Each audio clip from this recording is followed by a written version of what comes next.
just really a absolute gutty game last night.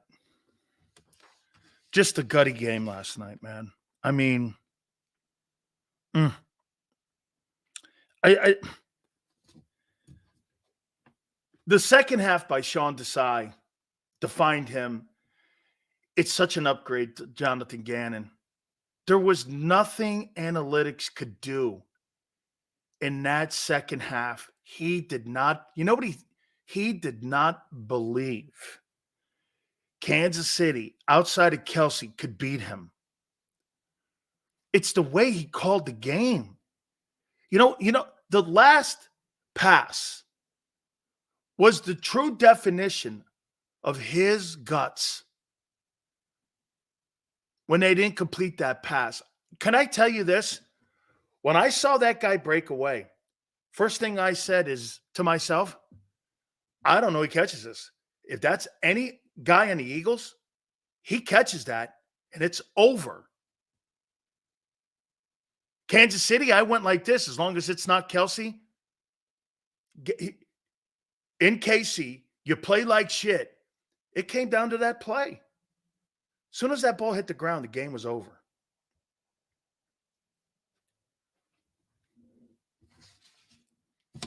That takes Stundines. Man, just a well-called football game by that guy. Man, let's bring in Tone here. I can't wait to hear what he says. You know, I kind of stayed away from all shows because I wanted to hear, you know, some of the national people and how they were trying to undermine Hurts, and they were already beginning. And that's why I started the program out going, so the Cowboys beat the Giants and the Panthers, and the Eagles have beaten the Cowboys and the Chiefs. There is no conversation. I mean, there's not a conversation here going on. Is that the most defining game that Jalen Hurts has won as a Philadelphia Eagle since he's been the starting quarterback? You know, Sills, before I answer your question, it's something I got to tell you.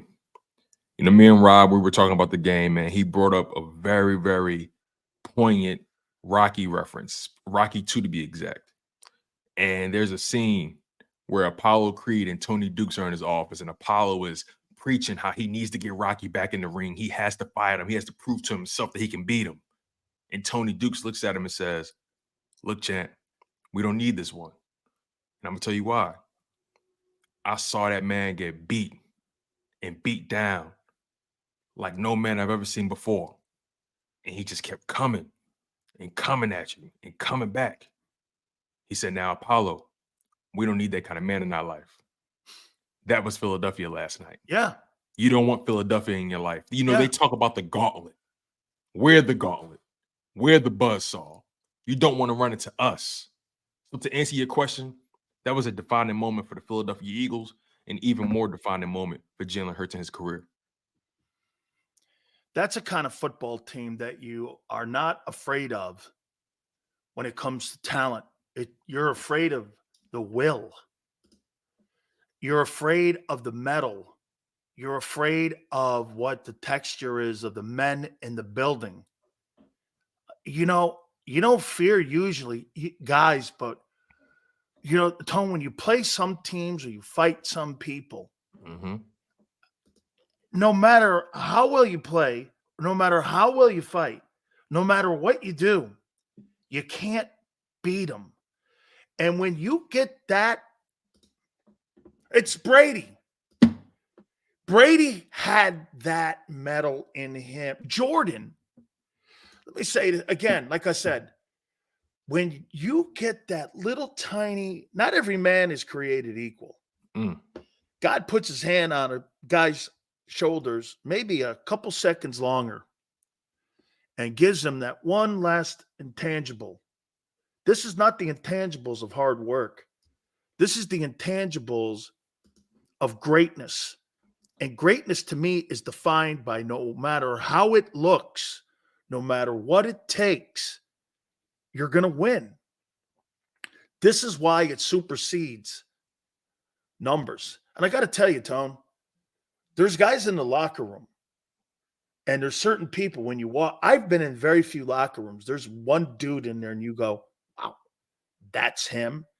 And you revere more guys than the other guys because you know he has that one intangible that only God gave a few people. And it takes some time sometimes for that one intangible to come out. You have to nurture it. You have to develop it. That's not something, because sometimes I think everybody's got some of that in them, but not everybody brings that out in them. And you learn that shit through adversity. See, that game last night was not about, I mean, the Eagles were killed last night for 50 minutes. Yeah. Dominated an O-line and D-line. Dominated. Absolutely. But they still did it. You know, I'm watching that game and I'm going through all sorts of emotions. And it got to a point where I was thinking to myself, I don't see how the Eagles can come back from the ass whooping that they got in that first half. Right? You know, it wasn't like it was like nip and tuck, and they were getting handled. The Philadelphia Eagles' biggest asset became their biggest liability. The O-line and the D-line. They couldn't stop the run, and they couldn't protect Jalen Hurts. Let's really put that in perspective, Eagles fans. The two things that we hang our hat on last night failed us in the first half. And they still found a way to rally in that second half. They stayed calm, cool, collected. They didn't let the environment sway them or knock them off their square. They didn't let the Patrick Mahomes, Andy Reid mystique shock them in any way. It was almost like they operated from this place of we have unfinished business, and there's no way we're going to go out like this. You know, and again, I say this all the time, and we talk about it. That game had nothing to do with Super Bowl 57. It happened. That was the past. You can't change it. You don't get your ring in the mail. It doesn't do anything for you. But what it does do, it sets you up for the future. If anything, I would much rather call it a Super Bowl preview rather than a Super Bowl rematch because the page is already turned. That game was so huge for that team. You beat not only Patrick Mahomes, not only Andy Reid, not only Spagnuolo, but you beat them in Arrowhead, in their environment, in their house, in the most raucous and the most volatile environment in the NFL right now. And they beat them. It was ugly. It was messy. You know what's so funny? You know, they always say the Eagles, you know, went ugly and everything. And, you know, they always say the Eagles this year, they don't have the same margin of error as they did last year, right? And follow me when I say this, Sil. That may be true. The Eagles may be winning, you know, by slim margins this year, or they may not have the same margin of error as they did in 2022. But here's the part that people don't account for. They keep forgetting when you play the Philadelphia Eagles, what they do is they bring you down to their level. They force you to play up to their level. Exactly. Excuse me. They force you to play up to their level. They bring you in rare air, and not many people can breathe it. It's too thin up there.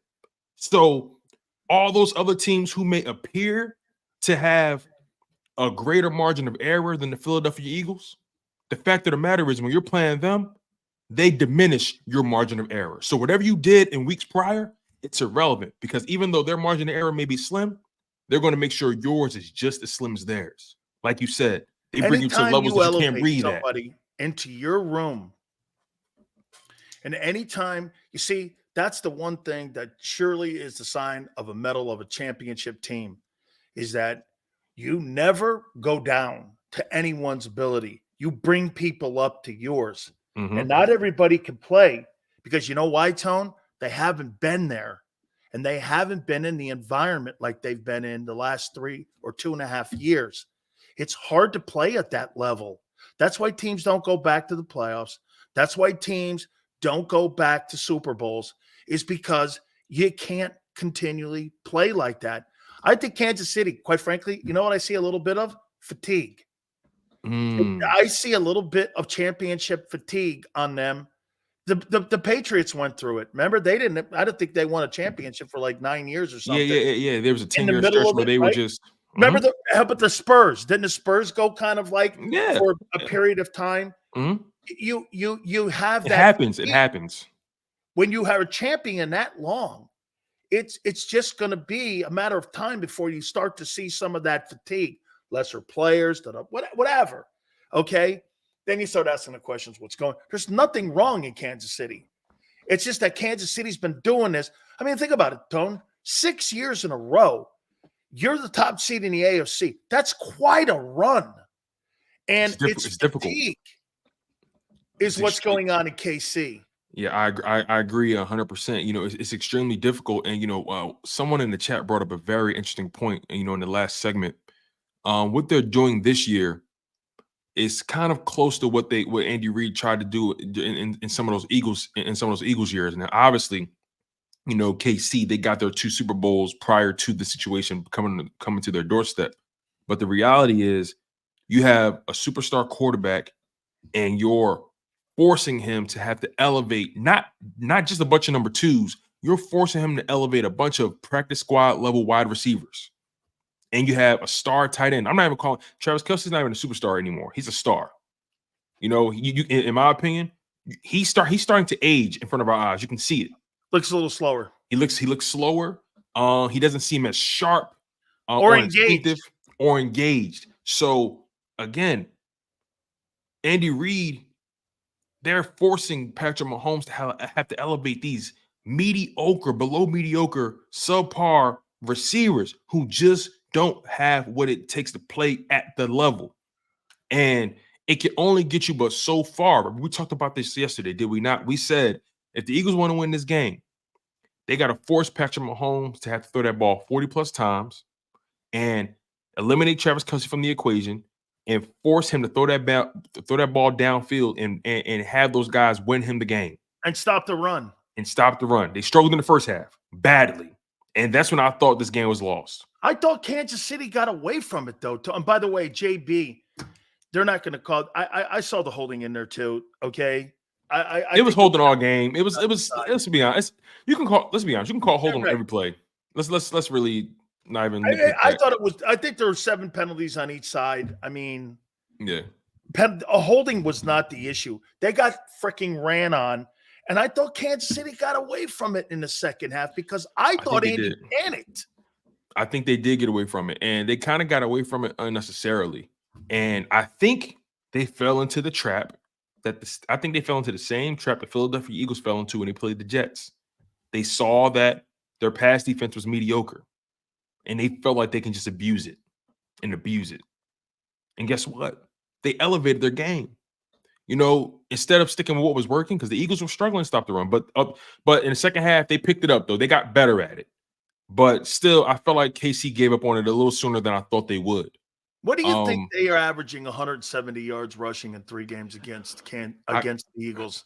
Is it Mahomes moving around the way he does in the pocket? You think that's why they're so worried about having to keep a spy on him? And that it just seems, Tone, I mean, they really are okay running the ball as a team throughout the year, but they're exceptional against the Eagles. I mean, I wonder, it's got to be, I mean, like 200, 158 in the Super Bowl.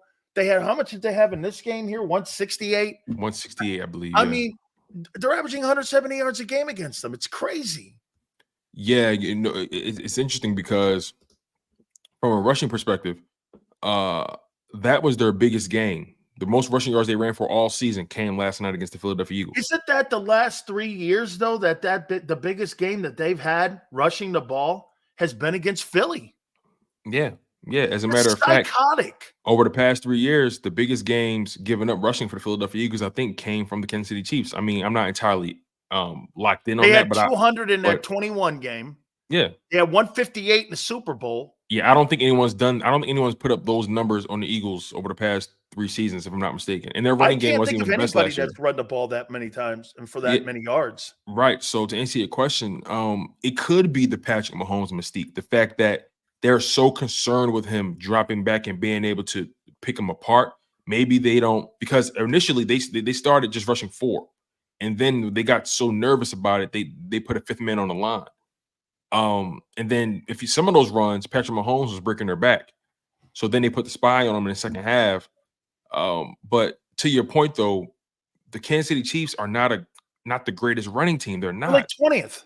But against the Eagles, something changes, something switches. It's kind of like the Commanders, right? The Commanders they're not necessarily the they best kind of team. run the same kind of like offenses in a way. Yeah, the Bieniemy That injury quick thing, hit shit and all that. You know what I mean? Yeah. They kind of run the same kind of style.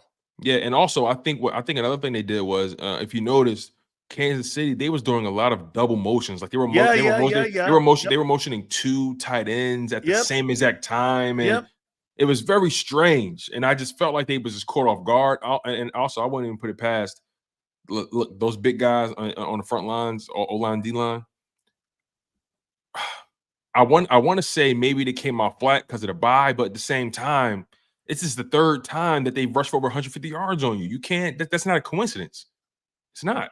I'll tell you this too: that in 2.5 years, Tone, was the worst performance by the Eagles' offensive line, and Chris Jones had his way with every guy on that line. I mean, worst performance all year. Probably the worst performance in the past 2 seasons easily. I mean, and yet again, they were able to hang in there. I think the star of the game was Sean Desai. Me, your take on him and how you saw what he did in that game, because without him, and you know what, Tone, I'll say the difference between him and Gannon. That guy has more guts, more in him than the analytics. Mm-hmm. And I think Gannon is an analytics guy. I think that guy is a true D coordinator, cut from the old school guys that you've had in that building. See, you know what's so interesting about it? Jonathan Gannon, he's they call him a Vic Fangio disciple, but in reality, he never really learned under Vic Fangio. He just liked the scheme and copied it. Whereas though Sean Desai actually worked up close and personal with Fangio. Chicago. I think that's the difference, right? He actually got it from the source. And Carroll.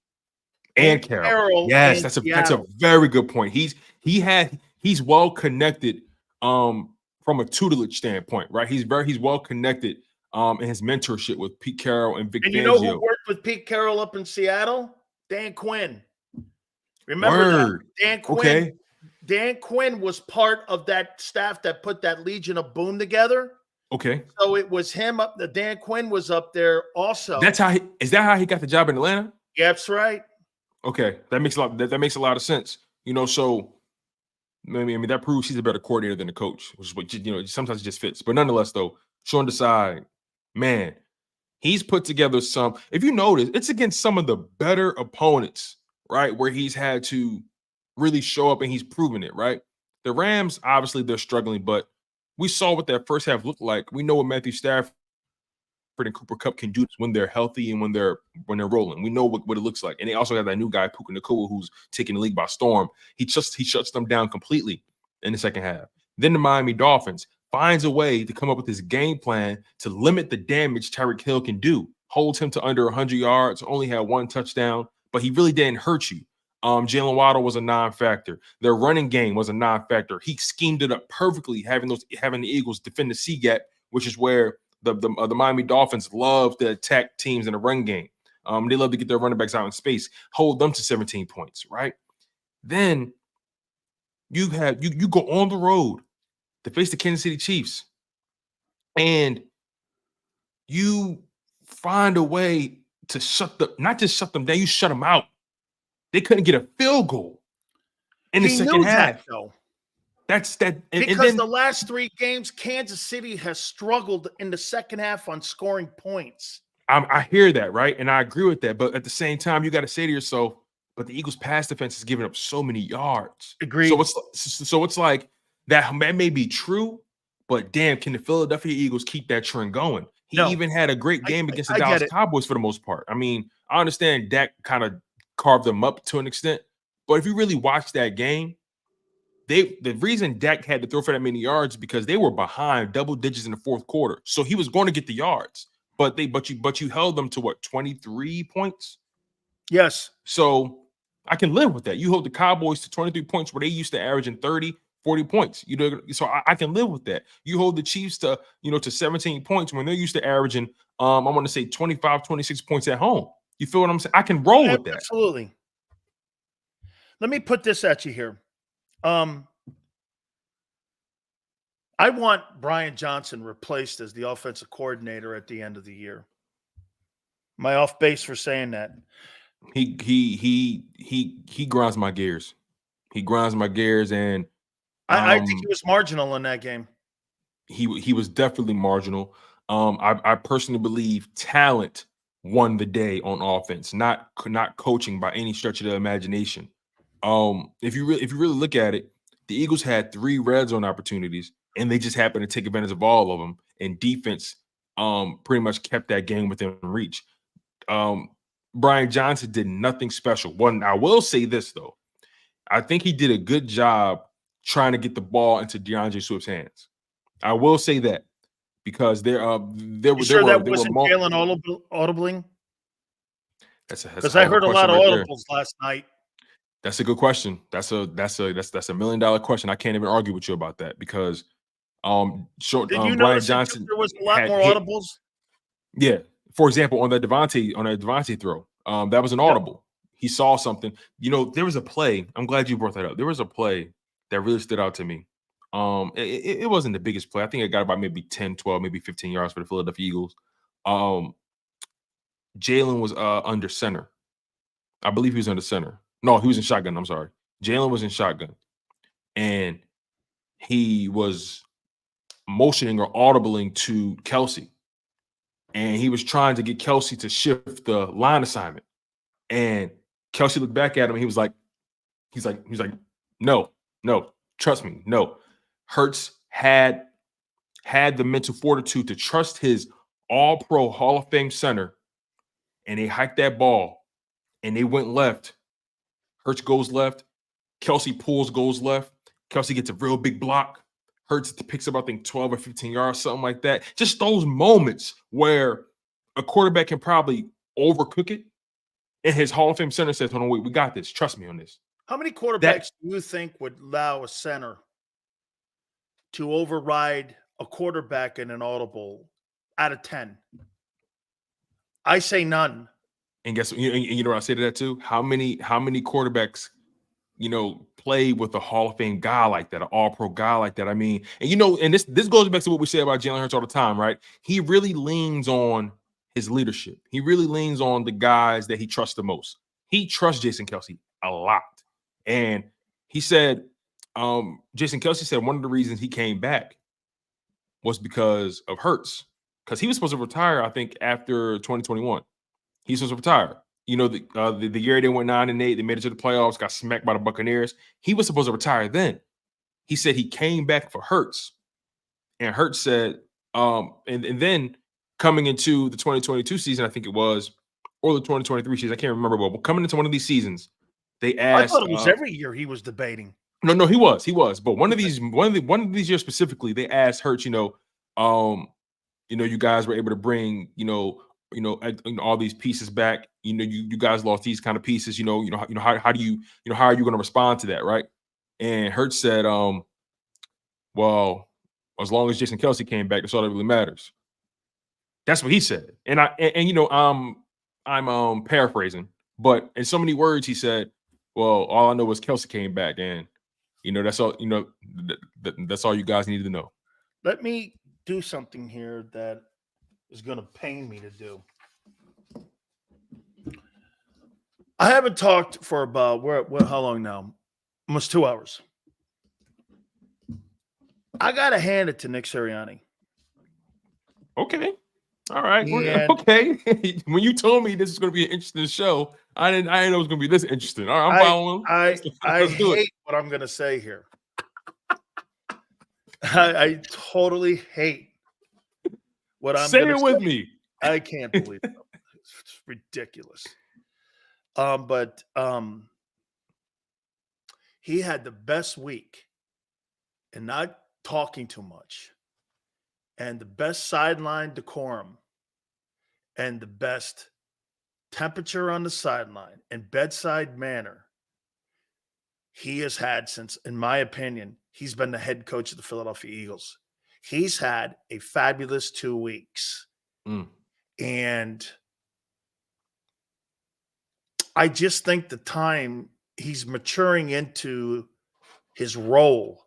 He has a different role than a lot of coaches do on the sidelines of the Eagles. He's kind of more of an overseer. He doesn't really have a lot in the play calling. He has some say in the structuring of what they're doing, but it's really not him as the play caller. He handles the sidelines. I mean, he really had a great 2 weeks. And he could have panicked in that game last night. Oh, and you know what? And he could have has panicked. panicked. I thought he panicked in the Jets game. I thought he's panicked in the Super Bowl. I think he's panicked in games, and he's had some of the shittiest conversations talking to the media that I've ever seen a coach have for a guy with a great record. And that's why I call him a Boy Scout. But at the end of the day, the last 2 weeks, he prepared, and they were prepared as a coaching staff. Even though I think Brian Johnson sucks, and I'll say it. I'm sorry. I know a lot of people want to give him I don't think it's going to get any better. I think you're winning in spite of him. I think Desai is a future NFL head coach. And I think Nick, let's see if he can maintain it and keep it going, because you're going to need, the greatest thing that Tony Dungy ever did, in my opinion. I asked Coach about his sideline behavior, and he's like, here's the key. You never get too high when the highs are high, and you never get too low when the lows are low. What you don't want to see is somebody standing on a park bench screaming at fans because he's pissed off that Frank Reich has been fired. That's not something that's unbecoming of a sideline manager and a head coach. It's unbecoming. You want somebody, because you're going to have moments like last night, Tone, where highs and lows were everywhere, and there were mostly lows. And he kept his head last night. And so you give him kudos last night. And I thought he outlasted Andy in patience last night. Yeah. Yeah. It's so interesting you say that. I'm watching the game, and there wasn't a moment where I felt to myself, the Eagles are being impatient, or they're trying to force the issue. Even though I was home panicking, but the reality was still there was.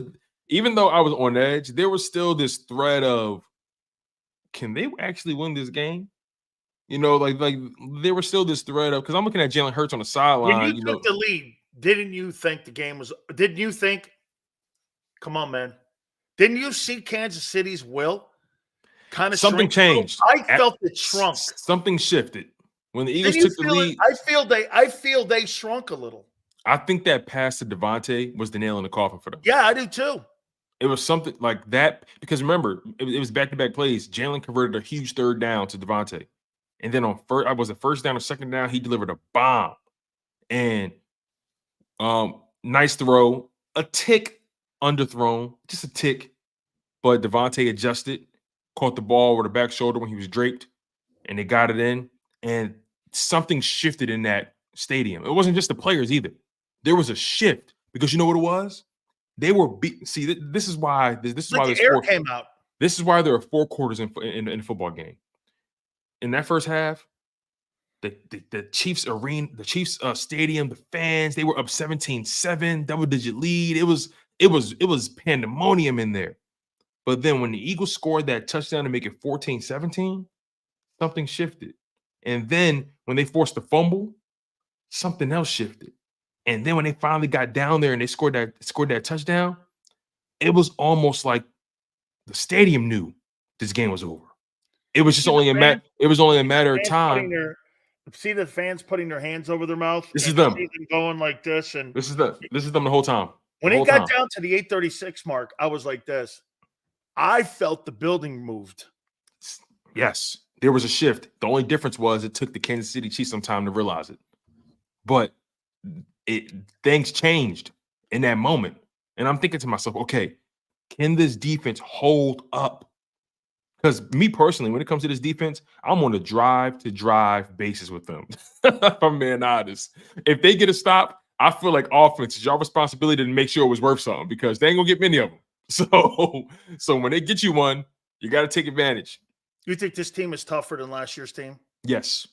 Yes. You see, there's something to be said about when you're giving everything and you don't have to fight for, when you're giving everything, you don't have to fight for anything, right? And last year, I felt like this Eagles team, they were punching on everybody. They were just curb stomping every opponent week after week after week. Now, sure, they had some games in between where it was a little bit of a struggle. The Colts game, the Texans game was a struggle.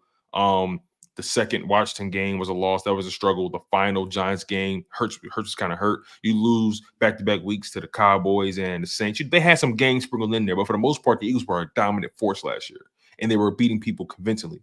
This year, I feel like they're constantly trying to prove something, not only to themselves, but prove something to others every single week. And it just seems like people are just waiting for them to fall off this cliff, and they keep proving that they can win in this way, that way, their way, all the ways. Like they may have the deepest bag in terms of how they can win a game than anybody else in the NFL, and I'm willing to argue that. Do you know what the biggest message was last night, too? The biggest messages last night was that they played like shit for 50 minutes. Mm-hmm. And the last two games, they got wins against the Cowboys and the Chiefs. And you know what's scary about that? Like, if you're Buffalo, you're thankful it's on a short work week.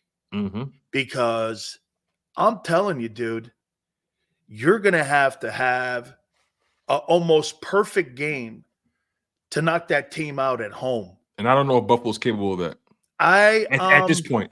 No, I think Buffalo comes into this game more wobbling mentally. You think so? I'm willing to argue that they come in desperate, and that can either. That's scary. That's scary. You know what? Playing desperate people, when you don't have food on the table, dude, you pretty much will do anything it takes to get food on the table versus having shit on the table for you already made.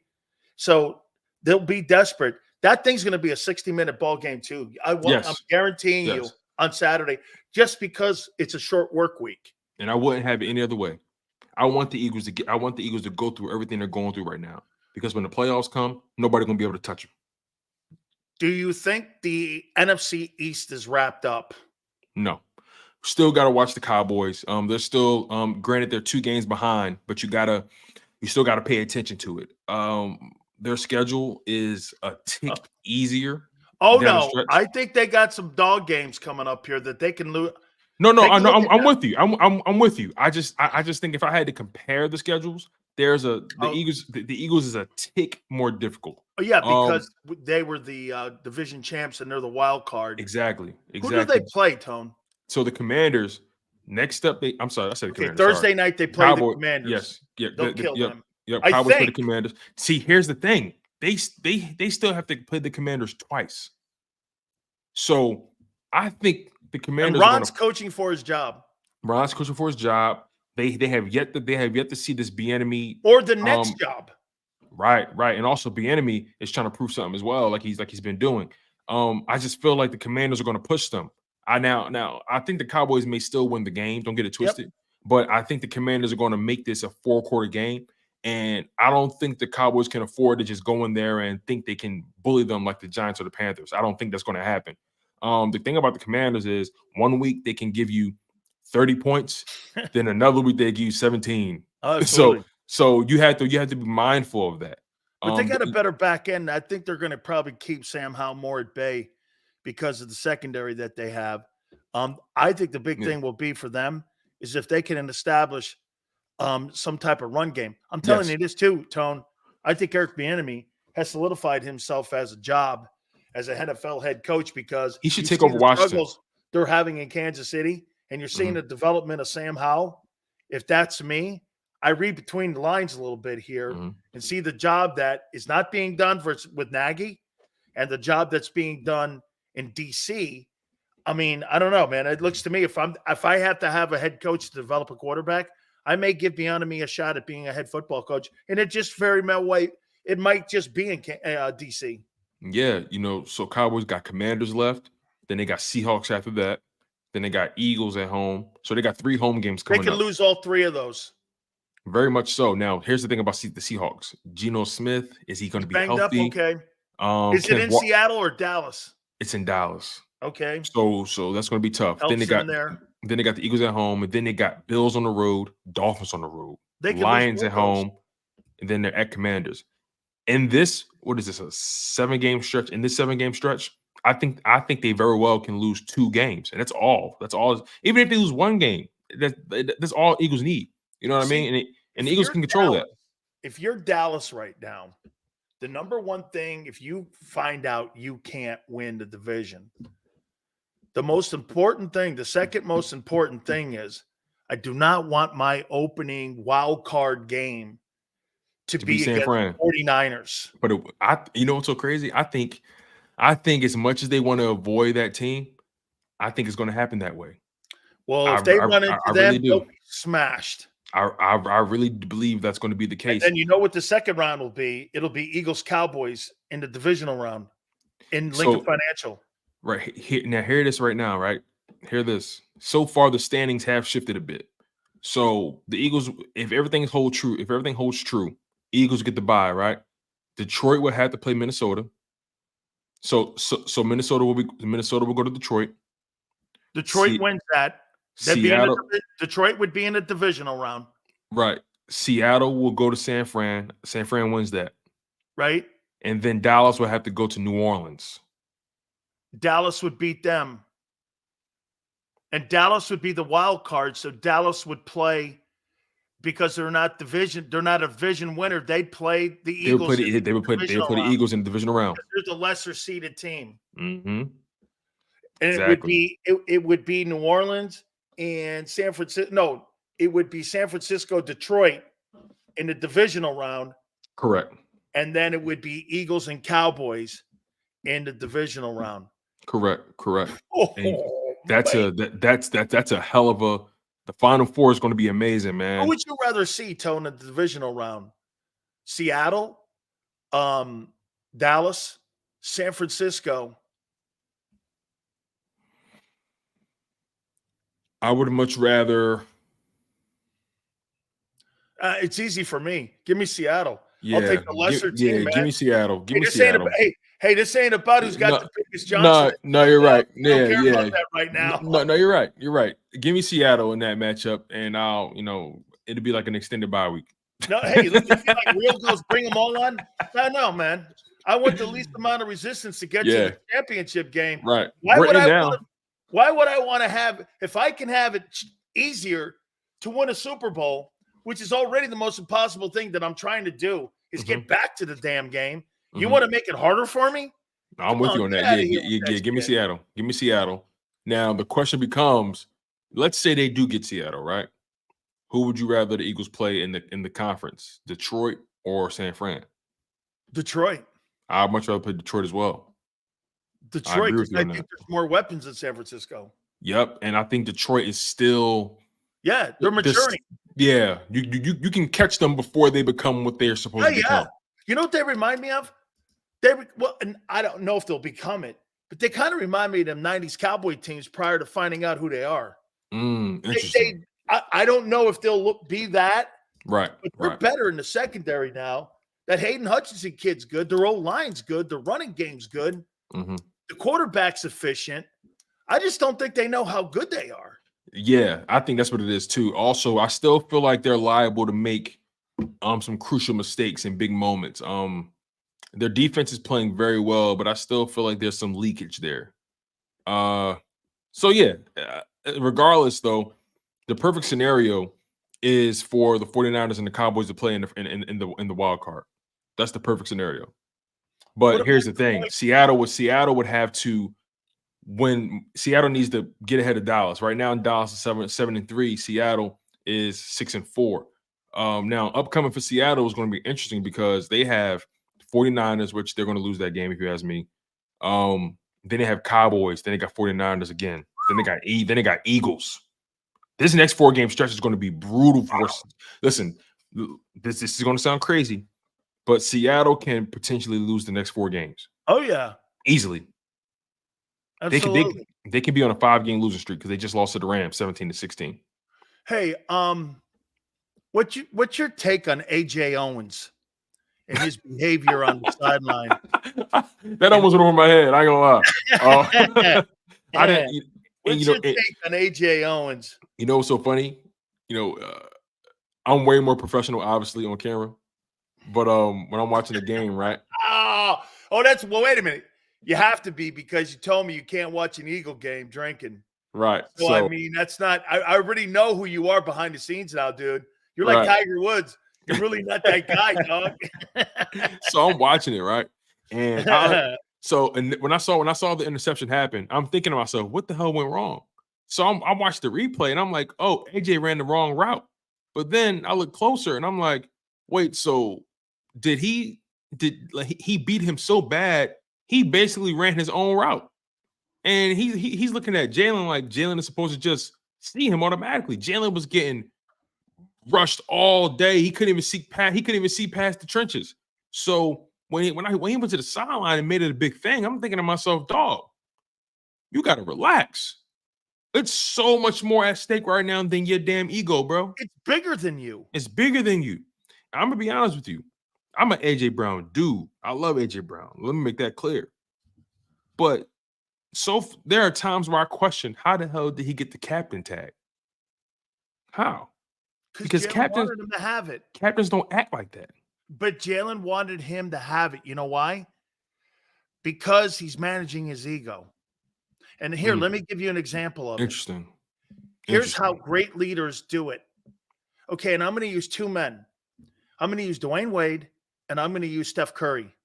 When you bring a guy like LeBron James and you bring a guy like KD into your building, I like where you're going how with do this. you make those guys feel that it's their team, but it's really not their engagement? You know how a leader does it? He does it by saying, we can't win without you. We're here and we're here to win this. And we're so happy you're here. We're not winning this without you. That's exactly what Steph Curry did to KD. And that's why the best those men have ever played was in an environment where the true leaders were Wade and Curry. But everyone knew in the locker room, it was because of the men and the metal of Curry and Wade that those guys all went like this. Wow, man. Those guys all – Magic Johnson did it to Kareem. When you're a leader like that, you're feigning humility.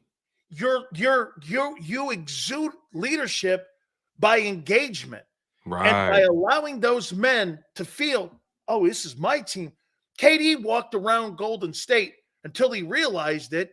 And then when he went to Brooklyn, he realized it more by, damn, that guy Curry gave me everything. I can't win a title without Curry.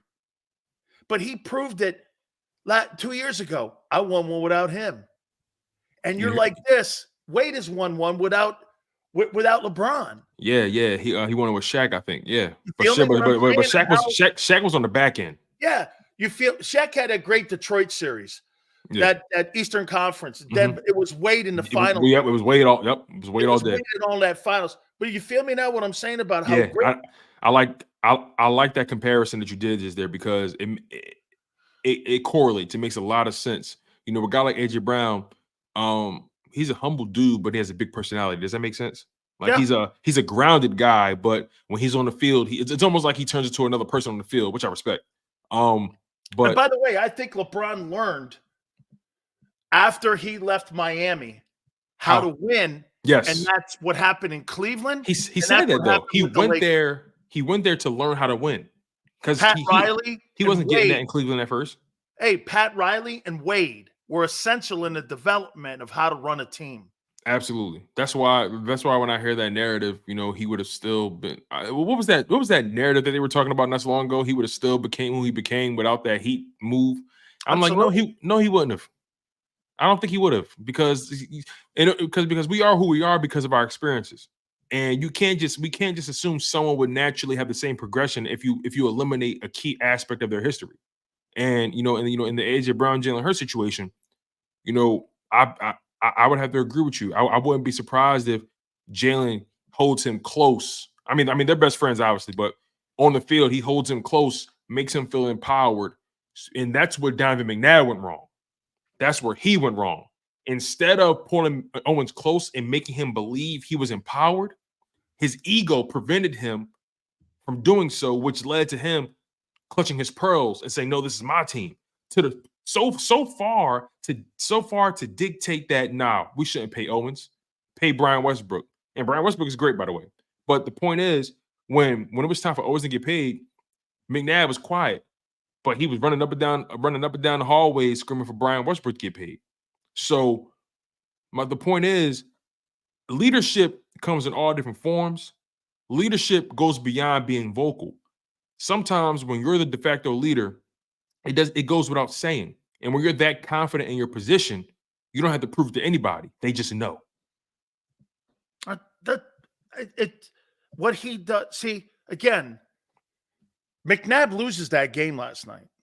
I'm glad you said that too. I was talking to my wife last night, and I said to her, I said, you know what's so crazy? I said, last night, McNabb would have lost that game. Carson Wentz would have lost that game. My wife gonna say, damn, Tone, like you taking it back to the OG days. And I'm like, I'm serious. McNabb would have lost that game. But that's why the last night was a defining moment for him. Yes. I mean, he had a 32 quarterback rating. And you're like this. People are gonna see, they'll go away from that. And here's the MVP conversation again. And how, like here, I say this, Tone. Who did I write down here? I got my here. I'll just do the top three. I got Hurts 1, I got Lamar 2nd, and I got Mahomes 3rd. I'm with that. I probably think Lamar will have. That's my list. That's my list. That? That's my list as well. Hurts 1. I would probably say Lamar and Mahomes will probably have better numbers, but you're not going to look deep enough into it, because I said this, and I said this last week. If that kid goes 4-1 and he puts up 50 touchdowns total, and you end up the season 14-3 with that schedule, God forbid you're 15-2, and you end that season with that, the MVP has nothing to do with the postseason. You have to rightfully see through the clouds here in this, that what that guy has done. I mean, where's he at now with touchdowns? Let's look at the touchdowns. Nothing else, but is it 24 touchdowns? So as of right now on the season, Jalen Hurts has a grand total rushing and passing. He has a grand total of 24 touchdowns on the season. 24 So touchdowns. If you're telling me if he has 50 touchdowns, he accounts for 50 touchdowns. Lamar Jackson has – sorry, Sills, my bad. Lamar Jackson has 17 touchdowns on the season. So if you're 15-2, you win home field, and you got 50 TDs, I don't give a fuck what your passing numbers are. How don't you win that? How do you deny that? How do you deny it? But really they will, because they'll go with the numbers. They'll find a way. It's so crazy. Between the three guys that we're talking about for MVP, right? Lamar Jackson, like I said, he has 17 touchdowns on the season, 12 passing, 5 rushing. Patrick Mahomes has 19 touchdowns on the season, all passing. And Jalen Hurts has 24 touchdowns on the season, 15 passing, 9 rushing. How can you deny it, man? He's producing. If you have 30 touchdowns, 28 touchdowns passing, and you have another 18, and you're near 50 TDs, I mean, I don't know. I mean, dude, that 50 touchdown number is more important to me than 5,000 passing yards. You could cake that 5,000 passing yards and stick it in the book of Jameis Winston, as far as I'm concerned. I don't give a shit about that 5,000. Yeah. I care more about 50 TDs. He has 7 Hurts and those guys. Lamar Jackson has a bye that still hasn't happened yet, but Lamar Jackson, Mahomes, all those guys have essentially 7 games left. 7 games. And Hurts already has 24 touchdowns on the season, grand total, right? Compared to Mahomes' 19 and Lamar Jackson 17 grand total. So if he gets 2 TDs per game and that's 7, that's 14. 14 plus, that's 39 that's 39 touchdowns on 38 touchdowns on the season. 38 touchdowns on the season. That's just 2. That's more than he had last year. Last year, I think he had 35, 22 passing, 13 rushing. I got a question for you. If you're the Eagles and you got the Giants, do you play him and you're killing that team? Mm-hmm. Do you play him in the 4th? Because here's something else that you'll get killed on. That kid goes down in the 4th with a blown knee in a meaningless ball game. They'll kill But us. it could cost him because you're in the running with Mahomes and Lamar for the MVP award. But he deserves to have that. And you know the negative sentiment that's out there. Do you leave it up to Jalen? Or do you make the call as an organization? Hey, we're going to sit you. Man, that's a good question. Because those Giants games, Tone, could come down to his MVP race if you sit him. Because Mahomes is going to have to play 60 minutes of football in 17 games, and I think Lamar is too. Yeah, Mahomes played all 17 games last year. And I think, when did they lock up the #1 seed? I think they had to play to the final week, didn't they? Yeah, because of that whole fiasco with Cincinnati and Buffalo, right, where the kid Hamlin got hurt. Right. So, man, you drive a hard bargain, Sills. If he's control, damn, man, that's a tough. You know what? The bigger, let me not do this. If you had the conference locked up. Oh, no, not on me. I want you to answer. No. When I say you, I mean the Eagles. Like, if the Eagles have the NFC locked up, right? And week 18 comes, you got the Giants. I'm not playing him at all. If he can get hurt in the fourth, and then Mahomes goes for 450 and 5 and beats him by 2. Hey. Oh my God. Let's do this. Hold on for a second. That would be insane. So wait a minute. The Eagles play who? The final game? The Giants. KC who plays. Does the KC plays the Chargers. Play? Chargers. Okay. Who does Baltimore play? Baltimore plays in the final week of the year. They play, I think it's the Steelers. Let me double check. Steelers. All divisional matchups. Okay. You're going to sit. Okay. And it's neck and neck. And it's going to come down to that last week. And you've wrapped up home field. Are you sitting Jalen Hurts for that Giants? You said you're keeping him out? I mean, I'm trying to win the bowl. I need him healthy. I need that knee right. I need that knee right. So I need that knee right. MVP award. Hey, listen, man. They're not going to give it to him because he's a good guy, Tom. I know, but guess what? Super Bowl MVPs are worth more. So I'll take it. I know. The cost of doing business. So Jalen, listen. I know it's Vegas and everybody right now. The votes are really neck and neck, and it's even across the board. It's 3 for you, it's 3 for him, it's 3 for them. We're going to sit you in the Giants game, and hey, I'm sorry, the second year in a row, we're not going to be able to have you cross the finish line for the MVP, and he'll be the runner-up again because he missed games. But this year, they sat him. Now here's the thing, right? Remember this though. Let's not said this. He wants to sit the MVP guy. Hold on. Let's not forget what we talked about, right? Hold on. Listen to this. Listen. Oh, am I leading the witness? Listen. Remember, we talked about this, right? If he goes, let's expand. I agree. Let's expand this 5-game gauntlet to 6 games because the Cowboys they played the Cowboys last 2 weeks ago, right? So you beat the Cowboys, you beat the Chiefs already. If they find a way to beat the Bills, beat Niners, Cowboys, and I don't know, maybe lose Seattle. You never know. But let's just say they only lose 1 game in this 6-game stretch, right? We already say he's winning the MVP regardless. Who has a better man? Okay, I respect hunters, right? And typically, you think people have memories that are 4 weeks ago, or do you think they have recency bias memories when it comes to voting on those kind of things? Because, by the way, as you know, I'm a voter. Interesting. What about you? Do you have recency bias? No, I look at a whole overall body of work. If that guy wins those games, I don't give a shit what goes on because he beat Mahomes. He beat Allen. He beat Allen. Beat Niners. Beat Dak twice. You're 15-2. I don't know, man. For me, I don't think it's. I think you could sit his ass in the Cardinals game, right? In the Cardinals. I don't know. I mean, to me, I think that thing's wrapped up after that, and I don't, unless somebody throws for 8,000 yards, and that's what I'm saying. That's not going to sway me. And that's my point. I feel like the final game of the season shouldn't sway anything. It shouldn't. It shouldn't. It shouldn't. You know what I mean? But again, like I said, Super Bowl MVPs are worth much, much more. Who will make that call? Sirianni or Howie to sit him? Or would you want the owner to tell you? I want Hurts to do what's best for the team. Oh my God. What is that what? I want Hurts to do he what's ain't best for the sitting. Yeah, I know. He Someone's won't gonna sit. have to tell him. Someone's gonna have to tell him to sit. He won't sit.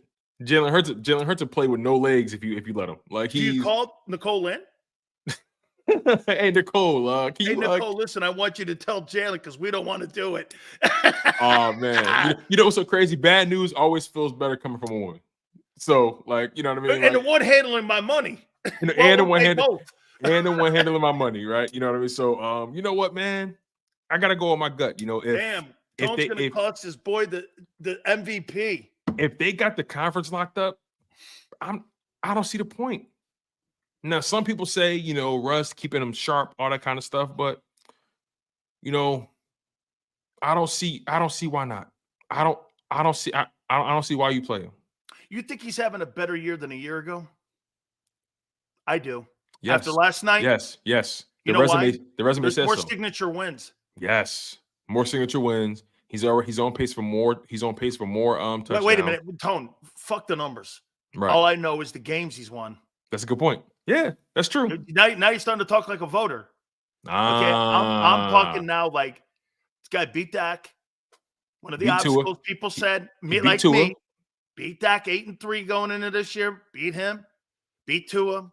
The guy he got benched for. The guy he got benched for in Alabama. Beat Tua, Dak, Mahomes. Okay, I mean, I'm starting to do this now. Damn, Sills, you're starting to run out of shit here, ain't you, son? I mean, that was one of your things, right? You know, does Jalen have signature wins? He's slowly stacking them, right? So if he could find, I think they're coming at a rapid pace here. I mean, 2 in a row, Dak and Mahomes. I mean, you can't get any more bigger faces of the league. That's a good point. Than them two guys. Yeah, you know what Dallas does to you guys? He got to beat the 49ers too. He got to beat them. You know what Dallas does to you guys? Yeah, you know what Dallas does to you guys? They put like a lacquer on you. They spray like a lacquer. They don't want you to have the shiny paint job. They want you to be like a flat brown or flat black. They don't want you to be shiny. They don't want you to have big red colors. They want us matte. That's what they want. They want matte. Yeah, they want you Mac. Yeah, they don't want us. Like that. They don't want gloss. My Hummer that. They don't want us, you know, shining like porcelain. You know what I mean? Yeah. They don't want that. They don't want chrome on us. Because the Cowboys, look at us. I'm like, you beat the Giants and the Panthers. I can't believe that we're even having a conversation. Cowboys and the Chiefs. I just can't believe that the conversations that they're in, like that's being had around that team. I just can't. I don't understand it. You know what's Tone? What I can't get on that is, I mean, honestly, you're having a conversation trying to make your little Pinto into like a Ferrari. The Eagles are a Ferrari. You're a Pinto. I mean, you're like one of those like Morgans. You're like one of those little midget cars. What do you call those things? Those little MG things. Where you're talking the little Fiats, the little you're Fiats. Like a Mini Cooper. A Mini Cooper. They're like the Mini Cooper that man. Somehow I fit in that. I don't know how, but I did. The Eagles are a Ford F-150. The Eagles are a Ford F-150, and the Cowboys are just a little. You're driving by in that F-150. You look down, and they're the Cowboys in that Mini Cooper. You're like, hey man, you just look like the F-150 shitbox.